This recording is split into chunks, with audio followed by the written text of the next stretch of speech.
This is Greenock, home to Richard Wilson, actor, James Watt, father of the Industrial Revolution, Captain Kidd, pirate and privateer, but its most notorious resident. Come on, hey my pal, am I meeting you soon? Picture that. I can see it. Hey.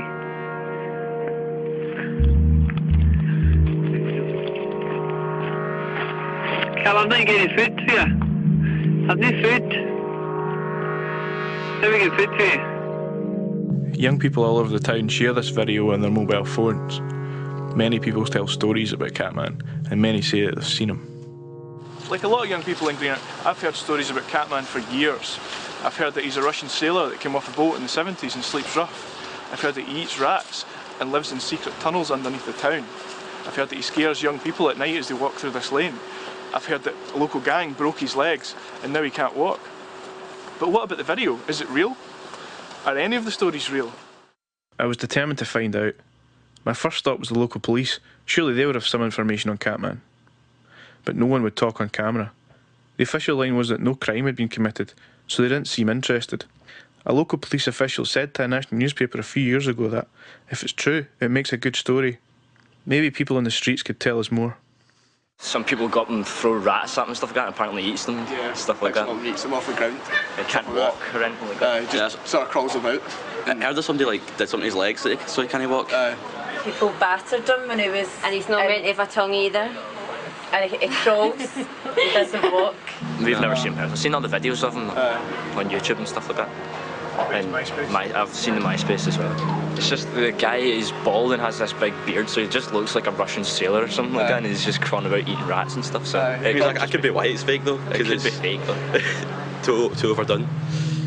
The local Greenock paper got wind of what I was doing and did an article about us. I received a few emails. One of the first emails came from Rob Murdoch. He's a local DJ and Catman eyewitness. I was only a young boy and I was walking through myself. And I turned round and in the stone pipe I was looking and all I could see was this face. And it was an old guy. And his hair was it was up round the side. And actually had pointed ears and his face was black and all I could see was his beady eyes. And I got afraid of my life, so I did. And it turns out I spoke to my dad about it and he says, that's the Legend of The Catman. It stays in Scots Lane. The last time I seen him, it must have been about seven years ago. I think he's still around nowadays? I don't know whether he's maybe been taken into a care home, taken into care, or he's dead. Rob told me that Catman is looked after by the guys that work in a local bus garage. So no one at the garage really wants to talk to us. I've phoned and left my number and been down there and they don't really want to talk about Catman. I think I've heard that they've had problems with a national newspaper in trying to secretly film him with a secret camera. So I think they're a bit wary of cameras in there and they're trying to be a bit protective of him, which is fair enough. It began to look like the only way to find the truth was to go and find Catman himself. Then I got a phone call, giving me the number of the guy who made the mobile phone video. I was sceptical whether it would be the same person, until I heard his voice. He agreed to do an interview, but didn't want to show his face. Never heard him speaking, so I don't know if it was Russian, English or whatever. But he could understand hand signals, like you okay, Catman, things like that. He'll give you thumbs up, but I've never heard him speaking, never. He should be left alone, he's harmless. Doesn't do him any harm, doesn't bother him. Keeps himself to himself, he's not out bothering him. He doesn't do anything. There's people going to disturb him, people harm him when he harms people. You're lucky when you bring him, if you could see him, if you went and look for him. Nobody knows where he is, he just appears and then disappears. Even after all of this, I'm still not 100% convinced that Catman's real. The only way to find out once and for all would be to go looking for him in the places he supposedly lives. Well, we could go through this hole in the fence here, where apparently he lives, and we could go find him. But I've been thinking, do we really need to find him?